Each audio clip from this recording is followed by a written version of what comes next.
Microsoft met le paquet pour sauver la planète.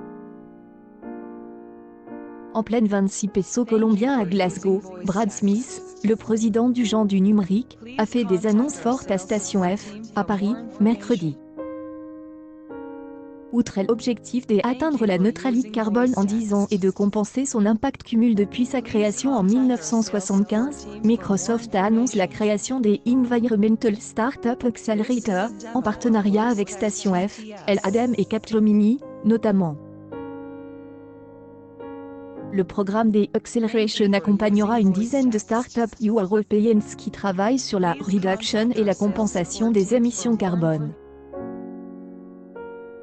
Les nouvelles technologies du futur pourront-elles polluer la planète? En un mot, sommes-nous sauves? Si nous voulons préserver la planète, nous allons avoir besoin de technologies qui n'existent pas encore, à pointe Brad Smith. Il y aura des technologies du futur, des entreprises du futur et des industries du futur qui n'existent pas encore.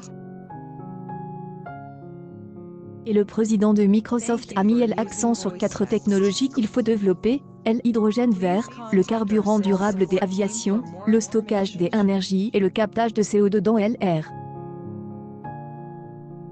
Aujourd'hui, le numérique représente 4 émissions de gaz à effet de serre au niveau mondial, a complète comme Perper, directeur du développement durable et de la transformation de Microsoft France.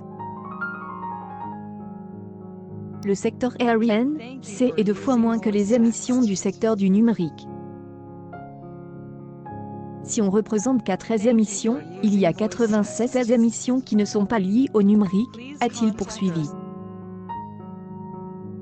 L'approche de Microsoft envisage le numérique comme pouvant apporter une solution pour les 96 restants. Une fois que tout le monde aura mesure, grâce à l'outil de mesure sur lequel planche Microsoft, le sujet sera de réduire et de compenser, affirme comme Perper. Il faut qu'on soit en amont de ces phases pour promouvoir l'innovation sur la reduction et la compensation. On s'est rendu compte qu'à part replanter des arbres, il n'y a pas grand-chose. Sur le papier, la profession de foi de Microsoft vend du rêve.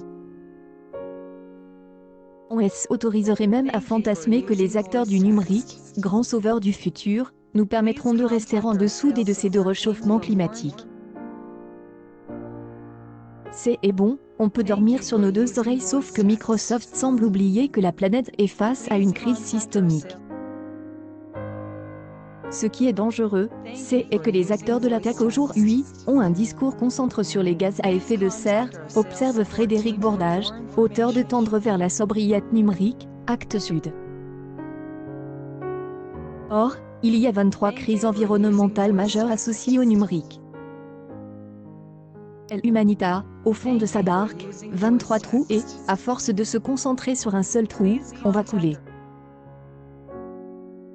Au-delà de l'empreinte carbone, il y a l'acidification de l'eau et du sol, l'eutrophisation des milieux aquatiques, l'oxydation photochimique, l'épuisement des ressources abiotiques, quand bien même l'humanité, grâce à la technologie, arriverait à réduire de façon importante ses émissions de gaz à effet de serre, cela ne résout pas la problématique systémique liée à l'environnement. On ne peut pas se contenter d'attendre que des technologies sauvent la planète. Il faut modifier nos usages, surenchérit Isabelle Albert, autrice de Taki Green, Institut G9. Il y a toujours de code des même place.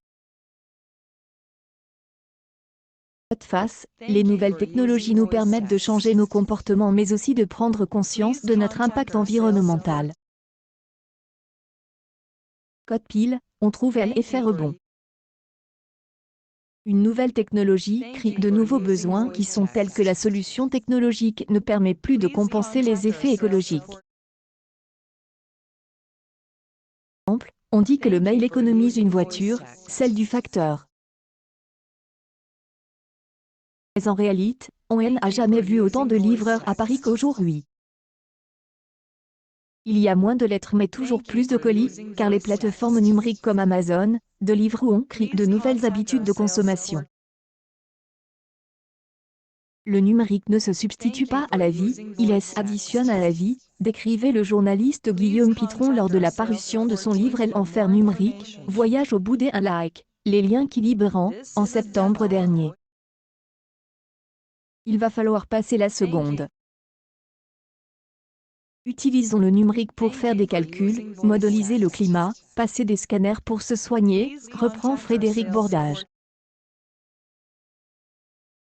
Super S. Il permet de réduire les émissions de gaz à effet de serre pour faire des choses qu'on ne sait pas faire autrement.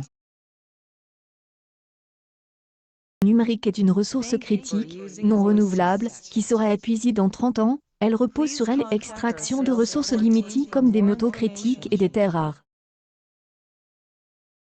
Sujet, c'est et comment économiser le numérique.